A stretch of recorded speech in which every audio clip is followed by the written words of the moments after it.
حضرت موسیٰ علیہ السلام نے ایک دفعہ سوال کیا اللہ پاک سے کہ یا اللہ یہ ماجرا کیا ہے کہ ساری مخلوق تیری ہے، سارے انسان آپ نے اللہ پاک نے پیدا کیے ہیں، لیکن کسی کو تو اپنا بنا لیتا ہے اور کسی کو اپنے سے دور کرتا ہے، یہ بات سمجھ نہیں آتی۔ تو اللہ پاک نے فرمایا کہ موسیٰ تم جس باغ میں کھڑے ہو جس میں سے کوئی پھول توڑ کے لاؤ۔ حضرت موسیٰ گئے چمن میں، باغ میں سارے پھولوں پہ نظر دوڑائی اور ایک پھول دل کو اچھا لگا، وہ توڑ لیا اور فرمایا یا اللہ میں یہ پھول توڑ لایا ہوں۔ اللہ پاک نے پوچھا کہ موسیٰ یہ پھول کیوں توڑا ہے؟ پھول تو بہت سارے تھے۔ تو آپ نے فرمایا کہ یا اللہ یہ مجھے اچھا لگا۔ تو میرے رب نے فرمایا کہ بات یہی ہے موسیٰ، جو مجھے اچھا لگے اسے میں اپنا بنا لیتا ہوں۔ تو اللہ پاک جس کو ذکر کے لیے چن لیتا ہے، سمجھو کہ اللہ پاک کو وہ اچھا لگا ہے، تبھی کیونکہ توفیق باذن اللہ ہوتی ہے، تو تبھی کوئی اللہ پاک کا ذکر کرتا ہے جب اللہ پاک اس سے راضی ہوتا ہے، اس سے چاہتا ہے۔ اور پھر دوسری نشانی خوش بختی کی یہ ہوتی ہے کہ اللہ پاک جس کو اپنی محبت کے لیے منتخب کر لیتا ہے اس کو کامل مرشد ملا دیتا ہے۔ مرشد کا ملنا بھی بڑے اونچے نصیب کی بات ہے کہ ایک شیخ کامل کا مل جانا یہ بڑی ہی اونچی بات ہے، بڑا اچھا یہ سودا ہے کہ اچھا مرشد مل جائے اور مرید اس کے ساتھ اس کے آگے بک جائے، سودا کر لے، اپنے آپ کو اس کے حوالے کر دے۔ تو ذکر اللہ کا ہے لیکن آتا مرشد سے ہے۔ اللہ اللہ کیے جانے سے اللہ نہ ملے، اللہ والے ہیں جو اللہ سے ملا دیتے ہیں۔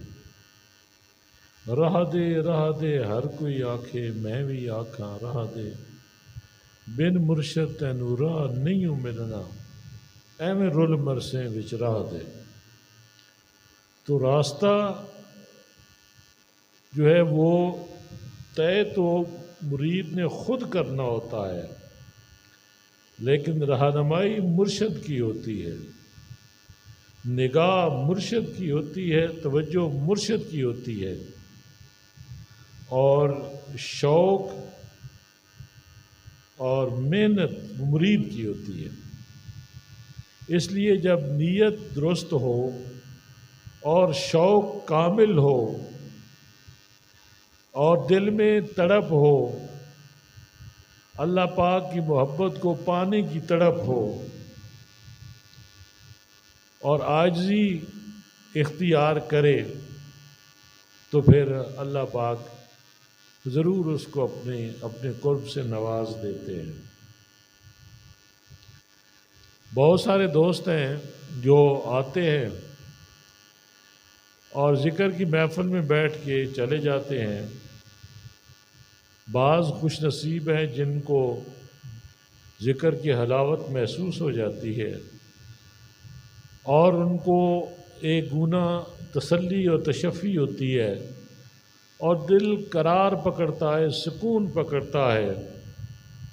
تو وہ سمجھ جاتے ہیں کہ یہ ذکر جو ہے ان کو لگ گیا ہے، ذکر ان کو نصیب ہو گیا ہے،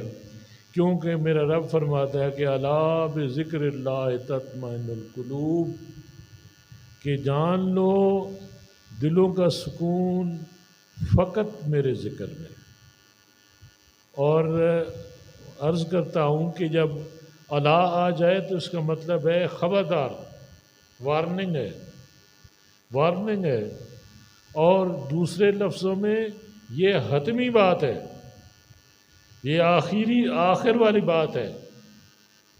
کہ دلوں کا سکون صرف اور صرف اللہ پاک کے ذکر میں۔ تو یہی تو دولت ہے، جس کو مل جائے وہ خوش نصیب ہے۔ دلوں کا چین، دلوں کا سکون، دلوں کا آرام، دل کی خوشی، دل کی طمانینت، یہ کس میں ہے؟ یہ ذکر اللہ میں ہے۔ میں دعوے سے کہتا ہوں کہ اگر غیر مسلم انہیں اس چیز کا احساس ہو جائے کہ سکون جو ہے وہ حرام میں نہیں ہے، شراب میں نہیں ہے، اور غلط کاری اور زنا میں نہیں ہے، پبوں میں اور شراب خانوں میں نہیں ہے، وہ کم بخت اپنا سکون ان چیزوں میں ڈھونڈتے ہیں، کیونکہ دنیا کے مسائل ہیں، پریشانیاں ہر انسان کو لاحق ہوتی ہیں، تو ان کے ہاں جب ایسے مواقع آتے ہیں تو وہ پھر کس طرف دوڑتے ہیں کہ وہ سکون کی تلاش میں حرام کی طرف رغبت رکھتے ہیں اور حرام کاریاں کرتے ہیں سکون ڈھونڈنے کے لیے۔ لیکن ہوتا کیا ہے؟ کیونکہ ہر آدمی میں ضمیر تو موجود ہے، تو اس کے برعکس الٹا ان کو ملامت ہوتی ہے، وہ مزید تاریکیوں میں چلے جاتے ہیں، مزید گناہوں میں پھنس جاتے ہیں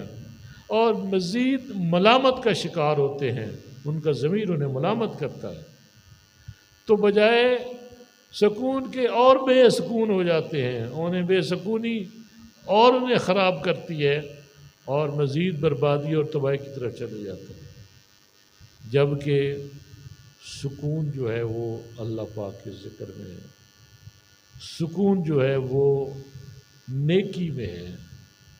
سکون جو ہے وہ خیر میں ہے، سکون جو ہے وہ بھلائی میں ہے، سکون جو ہے وہ کسی کے کام آنے میں ہے، کسی کی مدد کرنے میں ہے، اللہ کی مخلوق کی دلجوئی کرنا، ان کی مدد کرنا، ان کے دکھ سکھ میں کام آنا، اس میں سکون ہے۔ تو میرے دوستو، یہ اللہ پاک کا خاص کرم ہے کہ ذکر کرنے والے اللہ کے پیارے بندے اور محبوب بندے ہوتے ہیں، اور جو بھی قرب الہی کی منزل تک پہنچا وہ ذکر کی سیڑھی ہی استعمال کر کے پہنچا۔ تمام اولیاء کرام انہوں نے ذکر اللہ کیا اور ذکر کے ذریعے ہی رب کی قربت، رب کی محبت اور رب کا عشق حاصل کیا۔ پھر میرا رب جب خود فرما دے فَاذْكُرُونِي أَذْكُرْكُمْ، تو میرا ذکر کر میں تیرے چرچے کروں گا۔ اب یہ بات مشاہدے کی بات ہے، آج چرچے ہیں تو انہی کے ہیں، قبریں زندہ ہیں تو انہی کی ہیں جنہوں نے کثرت سے اپنے رب کو یاد کیا۔